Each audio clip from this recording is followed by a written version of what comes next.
So at the end of the day, this is what our digital nomad lifestyle really looks like. We get to spend all of our time out here at this beautiful beach. And we're lucky enough that we recently found an au pair to join us. So we have an extra pair of hands to watch Arabella. We can relax and work a little bit more.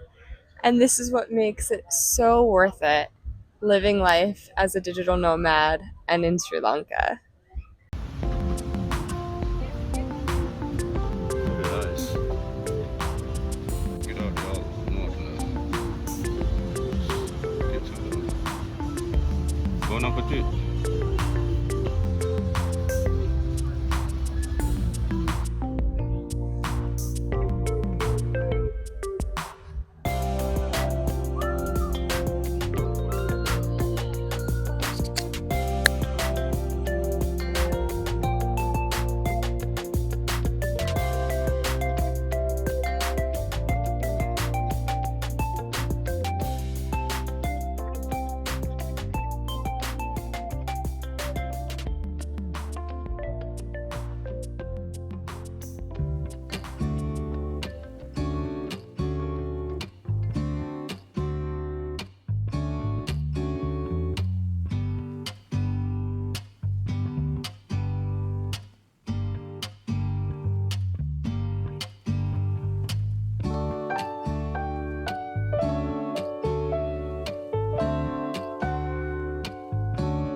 Travel buddies, life is better. Hey guys, welcome back to our channel. We're the Travel Buddies. I just want to start off saying thank you so much for everyone who's been following us and subscribing. We are really new to this. Our channel has only been up for a few months, so we're still getting the hang of it, and we really appreciate everyone who's been following. If you are new to our channel, please make sure that you're liking and subscribing. We left our traditional lifestyle in the US to travel around the world together and experience different cultures, right? We've been traveling all around. So we have been based out of Sri Lanka for the past year now. And basically in this video, I'm going to go over all the things that you have to consider if you want to be a digital nomad or have an expat life in Sri Lanka. I know that when we were coming, we did a ton of research. We were constantly looking online, watching videos. So I'm going to go over the pros, the cons, the things that we run into in our daily life, the budget that we have, and anything else that I can really think of that might be helpful for you if you're thinking of moving here. So the first thing that we had to think of when we were moving here is where will we live? And not just the physical house. Like, we didn't have an Airbnb or a house or anything booked when we came. We also needed to think of the region that we wanted to be in, what part of the country. So for us, that was relatively easy because we know that we'll be traveling in and out of the country a lot. So we don't want to be too far away from the airport. And then our lifestyle is really beach based. Like, we love everything water. We like pools, calm beaches. So the southern coast of Sri Lanka is really famous for that. So because of this, we ended up settling in Galle. Right now I'm sitting at our house. This is one of our outdoor little work areas. Now, the southern coast is really big. If we didn't have a daughter who was at the age of going to school, we might have settled somewhere else, but we were looking for an international school that we could put her into. Otherwise, we would have also considered Hirakatia or Tangal. They have like really, really beautiful, pristine beaches and great little towns. Ahangama, Veligama, they have big expat communities. But for us, Galle was the right decision. It has great beaches close to the airport or Colombo, really cute town with cafes and restaurants. So everything that we kind of need in our lifestyle. So after we settled on the location, we came over here and we stayed in hotels and Airbnbs for a few weeks while we tried to find our house. So how do you do that? For us, Facebook Marketplace was a really great resource, and that's how we ultimately settled and found this location. But there are a bunch of other things you can do. I mean, there are like classic realtor sites that you can go to, like Ikman, and we'll link a few more below. what I found to be really interesting is that one of the most helpful things when we were thinking of moving here were other people. We would talk to tuk-tuk drivers, a shop owner, someone working in the shop, even someone we ran into at the beach. And literally every single person that we spoke to would take our number down and they would get back to us in like 15 minutes and be like, hey, I know someone with a house. And there were so many days that we were in a tuk-tuk going somewhere else. We were talking to the driver and told him that we're looking for a place to live. And he would stop what he was doing for the day, take us around for like an hour or two looking at different houses. And he wasn't even looking for money or anything. Like people are just genuinely trying to help you find accommodation, which is something that I've never seen in the world. And yes, you should tip them. They're going out of their way. But it was an amazing thing. And we almost settled on one of the houses that we were shown from a tuk-tuk driver. But instead, we found this last minute on Facebook Marketplace, and it is an amazing place, and we got a really good deal. So, talking expenses and budget-wise. Now, this of course depends on what you're looking for, what your needs are. We wanted a slightly bigger property. Right now, we're in a 4-bed, 2-bath house. If you want it fully furnished, if you want air conditioning, if you want hot water, if you want to be close to the beach, all of this will factor in. But I think that in Sri Lanka, you can probably find like really simple accommodations for as low as like 65,000 a month. And then if you want, something more luxurious, nice, even with a pool, it can go up to like 400,000 a month. So Sri Lankan rupees. In Sri Lankan rupees, which is about 200 to probably like 1,500 US dollars, right? We'll put the conversions into our video for you. But we got a really, really good deal. Our house right now, like I said, 4 beds, 2 baths. We air conditioned part of it, so it wasn't air conditioned when we moved in. Cost us 100,000 rupees a month, which is about 350 US dollars. Now, I think that I don't really see much in the market at this place right now, at this price range right now. Now I think the prices have gone up a little bit. So I would expect to pay like 125, 150 for what we're living in right now. And we'll do a house tour at another time. Like it's not ultra luxurious, but it's so comfortable. And I think it's a beautiful house. I love it here. It's the rain.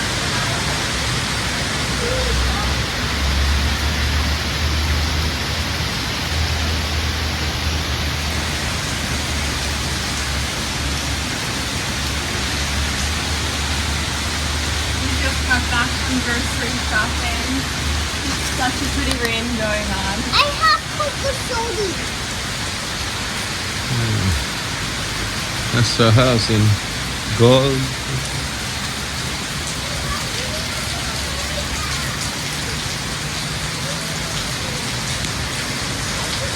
This is a beautiful house that we lived for a year here in Sri Lanka. I would say our favorite house in our travels. This is gorgeous. Sunny or rain.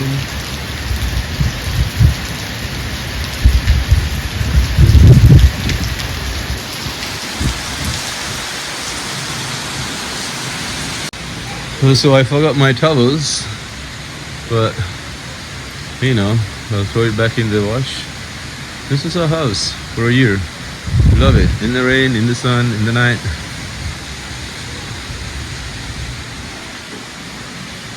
It's our bedroom right there. It goes up to the rooftop. Studio. Hi you guys. Hi. We love it in the rain here. This is one of my favorite places to be in the rain in Sri Lanka. Especially you have to come over to my little nook over here. It's our bedroom. I will spend mornings or rainy days just sitting here looking out, and it's so beautiful. Like you have all the birds come. If you can catch those, it's so nice.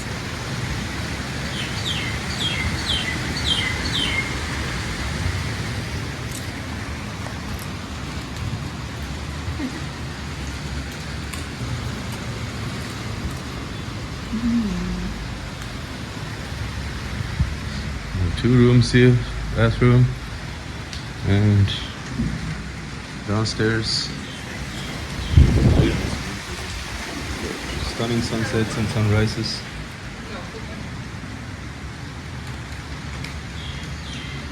There you go.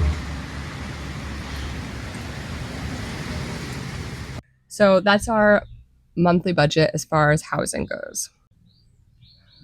One thing that you have to keep in mind for renting if you're doing a long-term accommodation is the security deposit. So in the US, we're used to doing first month, last month, and 1 month security. In Sri Lanka, it is a bit different. They do expect a lot more as security. So you will be looking to pay like minimum 3 to 4 months security. Sometimes they ask for 6 months, sometimes they ask for a year. So I would say always go in, talk to the owner. Most people are up for negotiation, but keep in mind that you will need that if you're looking to rent long term. Along with our house rental, we have to pay for our utilities. So we pay for electricity and water. Electricity, we run our air condition a lot, but we only have one. So if you are going to add in another air condition to your house, this will definitely go up. But we pay about 20,000 rupees a month, which is between 65 to 85 US dollars a month. Our water bill is really low. It's like 3,000 rupees a month, maybe $10. We use what we need to. I mean, we do minimal watering. We have a lot of plants. We just let that usually rainwater, except for the summer. But our water bill doesn't vary much from that. And then Wi-Fi. So we have really strong Wi-Fi in our house. We have to pay for a larger package because, we work from home, we do videos and everything. So we pay 16,500 a month for our internet. And that does work very well for us. 25 GB a day. So that's about 55, 60 US dollars. And that's 25 GB a day. 25 GB a day. So those are our utility costs. Okay, so next after rent and utilities, you have to think about transportation. So when we were watching videos of people coming to Sri Lanka, we saw everyone renting tuk-tuks. And I thought that would be so much fun. But realistically, that won't work for us. Also, motorbikes. A ton of people, when they move to Southeast Asia, they will get a motorbike and that'll be the mode of transportation for the family. I cannot do that.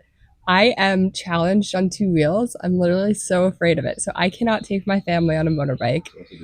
And to me, it seems so dangerous. I'm just afraid. I can't do it. And then the tuk-tuks sound like so much fun, but in reality, we all have allergies. There is a good amount of smog and pollution. And so for us to be renting and driving an open air tuk-tuk, like we just can't do it. So we rented a car. Our car rental is 65,000. I think that you can expect to find a car rental for between 65 to 95,000 rupees a month.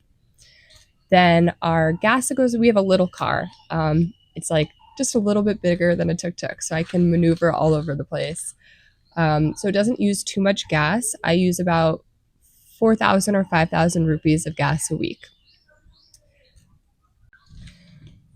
Now, food is a huge part of our budget, everyone's budget, and I think it's something that's really difficult to explain for someone else because your consumption could be completely different from ours.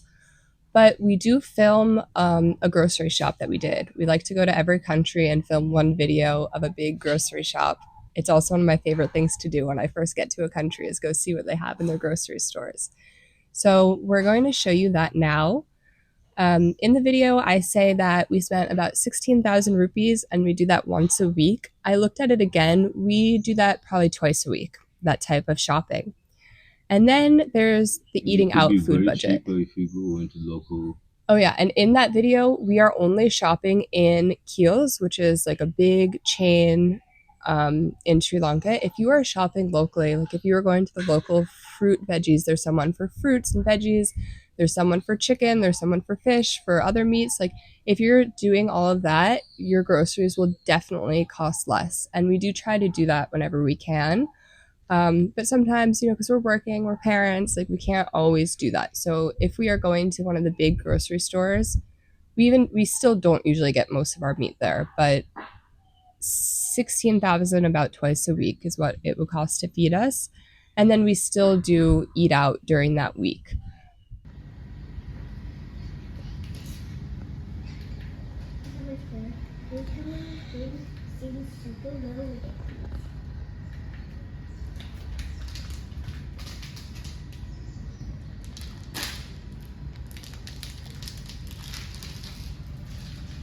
I'm gonna take the pink one.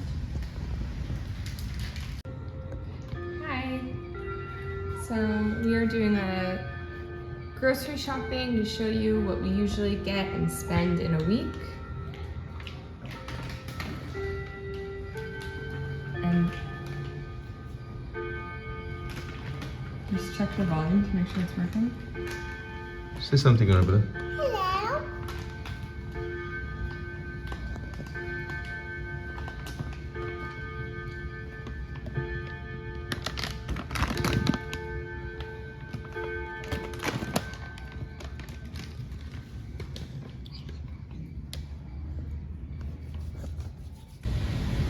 So we went to Kiehl's. That's one of the larger brands.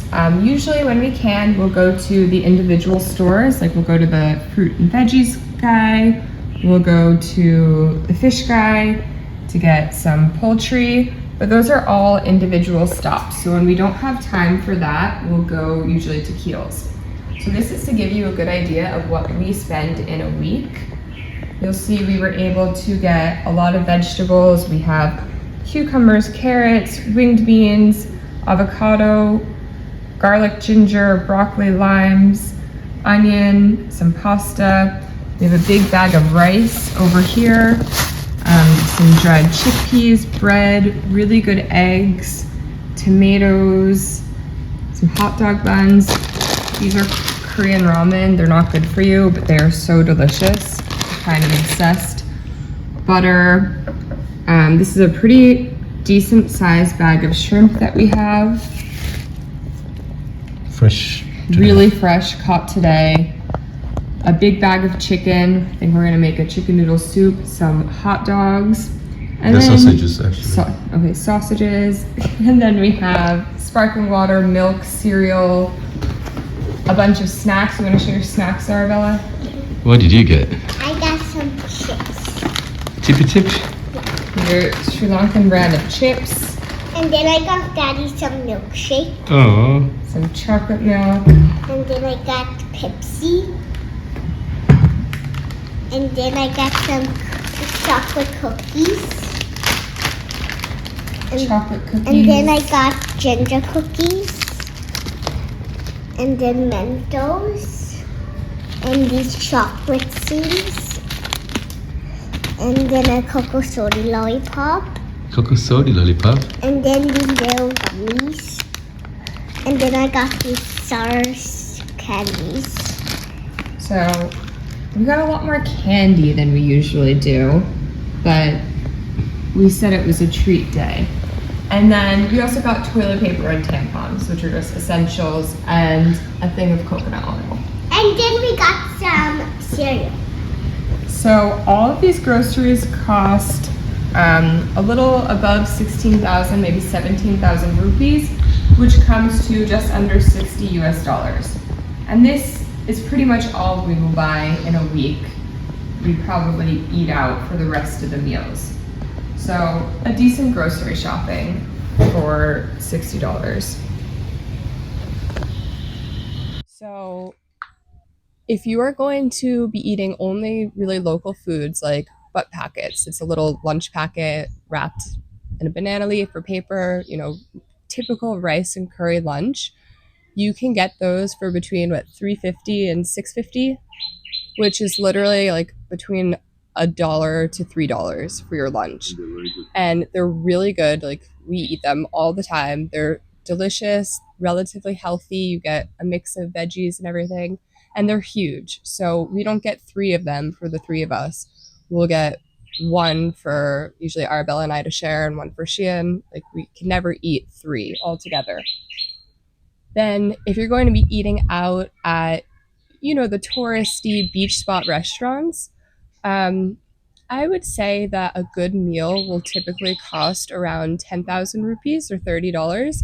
Now, that's feeding the three of us, so getting maybe two entrees and an appetizer, probably two beers and a juice for Arabella, and coffee. We usually always get a coffee. Oh, there's a spider on me. Yeah, so one thing about working out here is I get a lot of mosquitoes and bugs because I do live tropically. We got this so that's what we have, our little citronella sticks going at all times out here, because otherwise you can't do it. So sorry, I got distracted by the spider.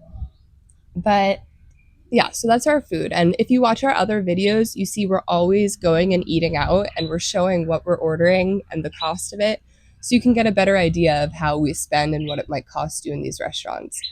And I've said it before, but Galle and Unawatna is full of really good culinary. They're just great restaurants and a good variation. Galle is known for its seafood, so there's tons and tons of seafood. Check out our crab curry cooking video also on the page. The seafood platters are way better than 5-star hotels. Yeah, we find that some of the food here in like the beach restaurants are better than some of the big hotels across the country. So everyone should be stopping and trying food here at least. Now, another really important thing for people to consider is healthcare. If you are an expat or a nomad, you should probably always have some sort of healthcare on your own. While we live in Sri Lanka, we actually don't have full healthcare right now because we are all eligible for the local healthcare. I think we still might go and get a traveling healthcare soon, but for right now, we've just been paying out of pocket for anything that we need, really. If you're a resident, you have the benefit yeah, because I'm a resident and because we're all residents, we all are able to go and use the public healthcare system, which I found to be pretty good. My only big complaint about the healthcare system here is that any doctor that you need to go to, be it the pediatrician, the dentist, the general practitioner, you almost always have to go into a hospital. So I don't like hospitals, and that's my only complaint. But the healthcare has been really good. We've had to see quite a few doctors. I even had a major surgery on my face here. So I had to go to a plastic surgeon. I had to get lots of blood work done, like multiple times. I had to go, for pre-appointments, follow-up appointments, the surgery itself. I think all of that cost me about $400, which in the US, even with full health insurance, it was going to cost more than that. So if you don't have health insurance and I had to do that surgery in the US, it would have been $4,000, maybe 5,000. Of course, when you have health insurance, it's different, but that's what they were quoting me in the US to get my surgery done. We've also gone to the dentist a lot. We get cleanups, cavities, and everything. I don't think it's ever cost more than $30 to go to the dentist. Usually it's less than that. A general visit for the pediatrician for Arabella will usually be, is it 1,500 or 3,000? 1,500 rupees, which is literally about $6. And the doctor, I've been really surprised. The quality of the doctors are amazing. Traveling doctors who are lecturers and whatnot. Yeah, our dentist, for instance, goes and works in the US a lot. Like, he lectures all around the world. So they have really qualified doctors. Their facilities have been really good. The only negative, like I said, is that you do have to go sit and wait in a hospital. And most of the doctors come pretty timely. So it's not that big of a deal. I just don't love that environment. Another thing is coffees. I really, really love my coffee. You'll see me in every country going and checking out the cafes. A good coffee is between 1,000 and 1,500 rupees. So $3 to $5 for a coffee. And yeah, you don't have any Starbucks or chains like that. The closest big chain that you have here is Oh, what is it called? Coffee bean. No, it's not Coffee Bean.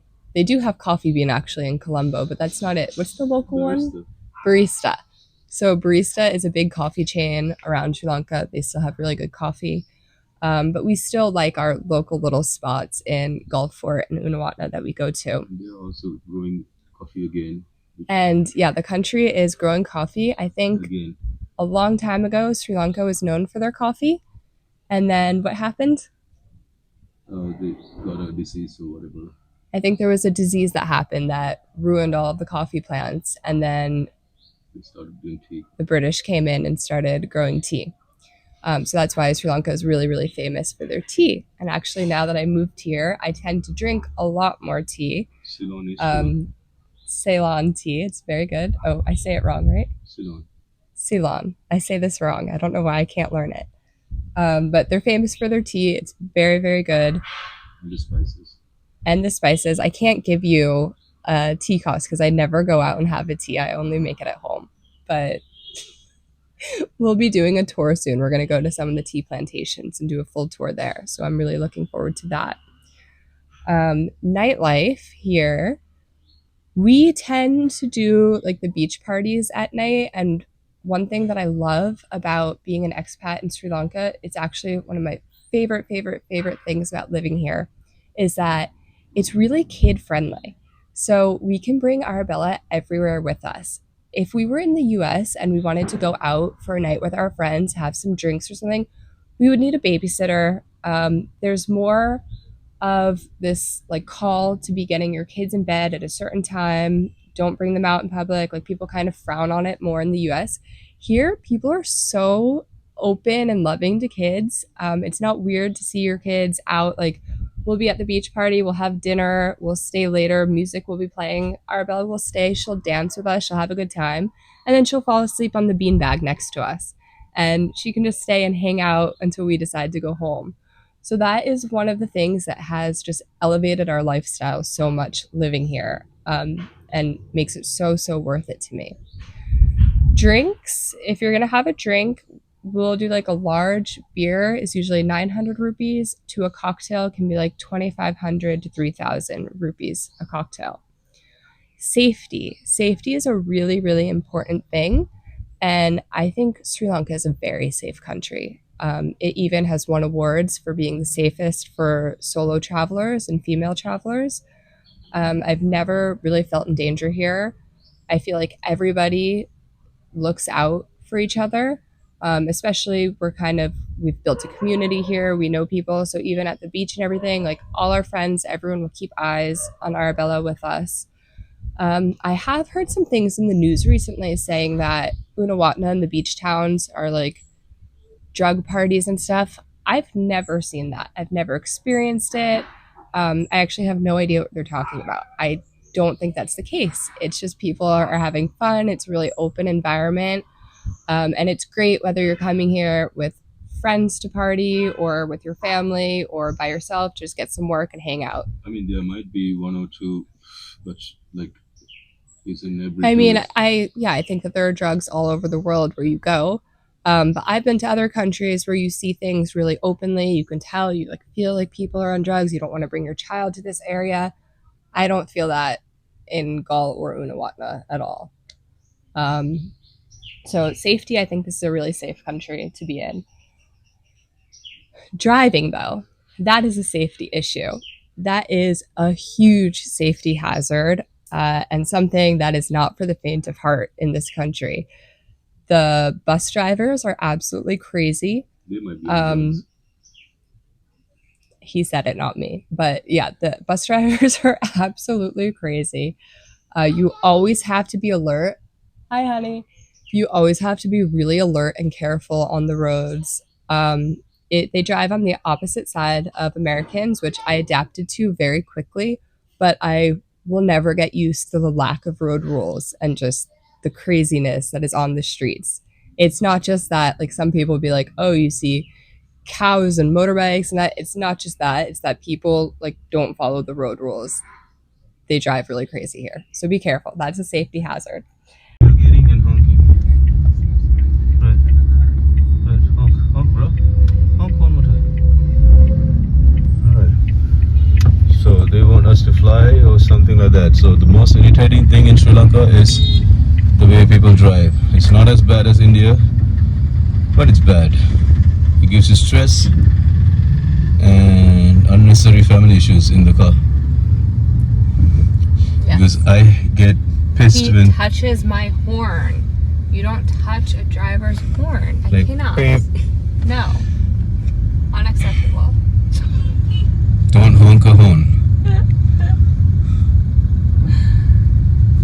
Alright. So when you're stuck in traffic, you're stuck in traffic.